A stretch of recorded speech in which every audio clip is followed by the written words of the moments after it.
Welcome to the Slop Farm. Enjoy the video. In this video, I will explain how to make croissants with bread. First, ensure your bread dough is well chilled and ready. Roll it out evenly on a lightly floured surface to a size of about 12 by 18 inches. Next, take 200 grams of cold butter and flatten it into a 6 by 9 inch rectangle. This butter block is crucial for creating those flaky layers. Place the butter in the center of your dough.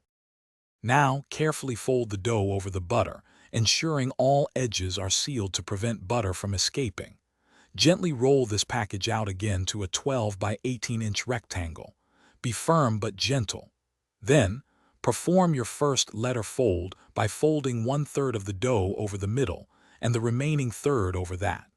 Wrap it tightly and refrigerate for at least 30 minutes.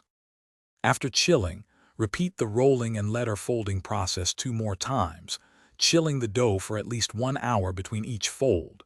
This builds those beautiful layers. Once the final chill is complete, roll the dough out to a thin 10 by 20 inch rectangle. Now, cut the dough into triangles, each with a base of about 4 inches. Stretch each triangle slightly before rolling from the wide end to the point. Place your shaped croissants on a baking sheet, leaving ample space for them to expand. Allow them to proof in a warm, draft-free spot for 1 to 2 hours, or until they look visibly puffy. Brush with an egg wash for a golden finish.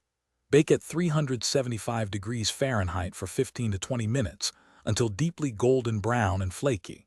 For more great deals, including the Shark AI Ultra Robot Vacuum, check the link in the description below. Thanks for watching. Consider subscribing if we helped you today.